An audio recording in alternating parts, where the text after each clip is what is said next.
is a different angle. I don't know if I like it.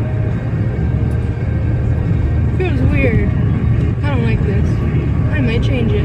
We're going on a bridge. We're going on a bridge! No! Is that any better? Can't tell. Welcome back to this video. I am making point 2, part 2. I don't know why I say point, but I'm making part 2 of, DoorDash. If you haven't seen my last video that I did with DoorDash, it'll be in my description. Go ahead and check that out. That's where I explained everything.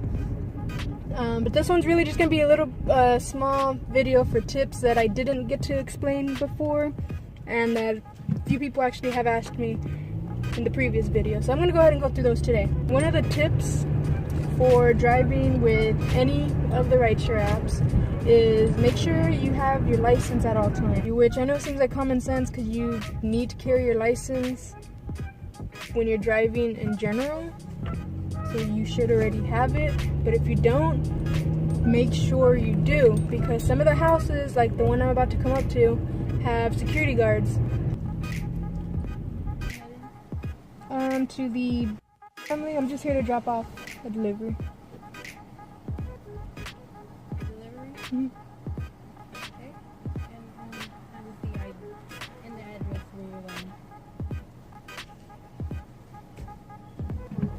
Thank you.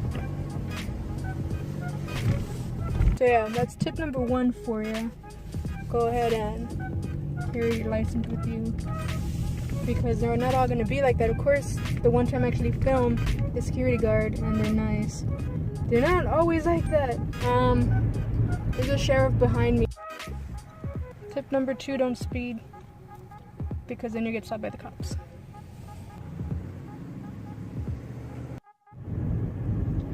Well, he was nice. Alright, another tip real quick before I dismiss this thing I want to show you guys is, when you're looking for, this doesn't work for apartments unfortunately, which is what I hate because apartments are so hard to find, but for houses, if you're looking for a house, this is how the maps looks, right? Even when you zoom in on it, at least on mine, I don't know, yours could be different, but on mine, even when you zoom in, you don't see anything. It just says, oh, the house is right there. You can't see it, but if you exit, we'll go ahead and recenter it. But then once you exit, you're still on the map. So you can see I'm right here, the house is over here. So if you zoom in to that house, or to the point, eventually, yeah, you can see it there. There you go. Okay, see? Now you can see the houses. So if you zoom out, whatever, you'll be able to see the house. See? So then it's much easier, because then once you're parked, the little blue dot's gonna be right there, and you're gonna see, okay, well, there's the exact house. So that's just, a tip for there, if you guys are ever lost and can't find the house, because especially at night, when you can't see the numbers. But unfortunately for apartments, it's not the same thing. It just sends you the little dots pointed at the apartment complex. So when you zoom in, it's nothing there. It's just a big old apartment box. And that's annoying. So I haven't found a trick for apartments yet. But when I do, I'll probably, not tell you guys. Just kidding. Sheriff. See? Sheriff. If you ever want the light to turn green, just pick up your phone and pretend you're about to text, and then there you go. Then the light will turn green. So what's your name? Dory. Dory? Dory? Like just keep swimming, Dory? Yeah. Nice.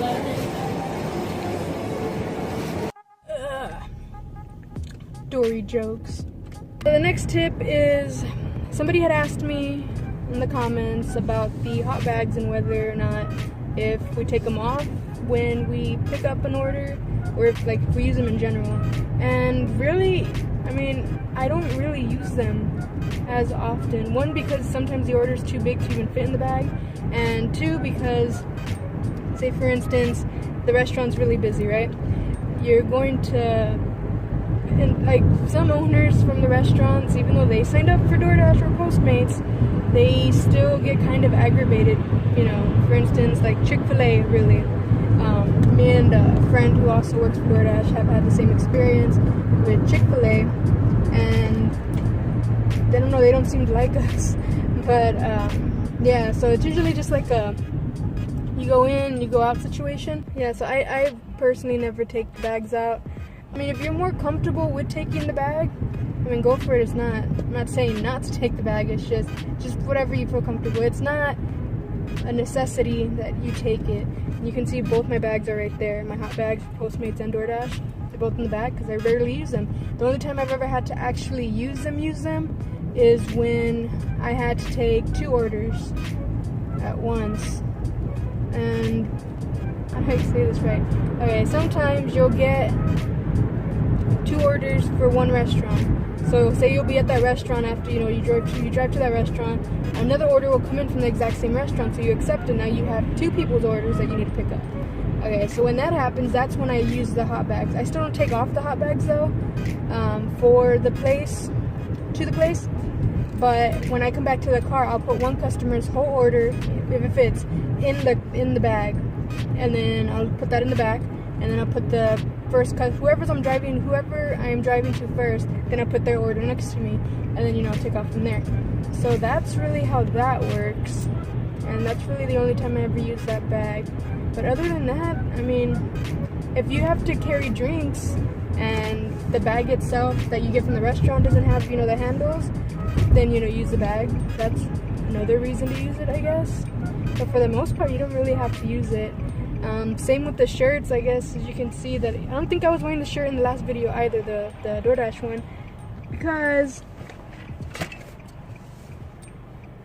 I can't find it. But I have been wearing it only because I guess that could be the next tip. Okay, another tip is, as you can see, I'm not actually wearing the DoorDash shirt. I don't think I was wearing one in my last video, but I've noticed, because I have worn the shirt. I wore it for like a week straight last week until I had to wash it, and then things got crazy and I haven't washed it. That's why I'm not wearing it today.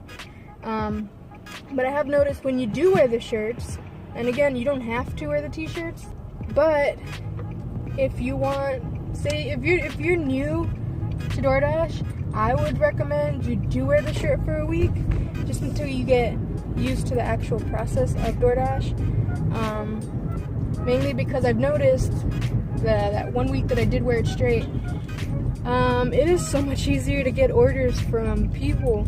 Like when I walk in, like right now, I'll go in like this, and they'll ask, oh, is it to go or for here? And I'll be like, oh, it's to go. I'm actually picking up an order from blah blah blah, from DoorDash. And they're kind of hesitant, but then of course I'll tell them the name and all that, and they'll be like, oh, okay, it's over here. But when you wear the shirt, as soon as you walk in, as soon as you walk in, they see the shirt and they're like, oh, for DoorDash, and then they give you the order, and then you're in and out. Like I said, if you want to make it easy for yourself, if you wear the shirt, then they'll help you out, because they'll see you're from DoorDash, and then they pretty much, most places know what to do already, so it'll be easier to just go what they're doing, I guess, if that makes sense. But anyways, I am here at Wingstop picking up an order for somebody, don't know who yet, and yeah, I'll be back. So apparently these people ordered the whole damn store. $8 worth of wings? What the? I'm gonna go to their party. This is my favorite part.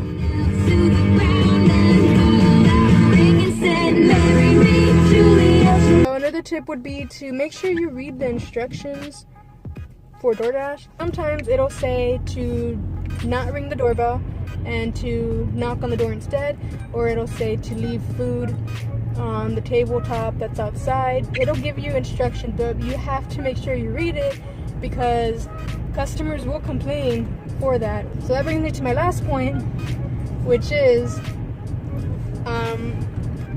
both companies have hired several people in this area, so you make a good amount of money, right? But for right now, it's more of a part-time job because with all the new drivers they've added, that means it's less shifts that you'll be able to pick up. If you just need extra side cash, that's good. It's a good job to do, which is why I still do it for a side job. So it's good as far as that goes. Have I said it's good enough? It's good. It's good. And that's also just for the San Antonio area. I don't know how all the other areas in the other cities, but I know for this area specifically. So if you're looking into doing DoorDash in this area, it'll be a good part-time job. We'll leave it at that. It's a good part-time job. And I guess that is it. It is getting dark now, so I'm gonna lose the light. And I believe that is all the tips I could think of right now.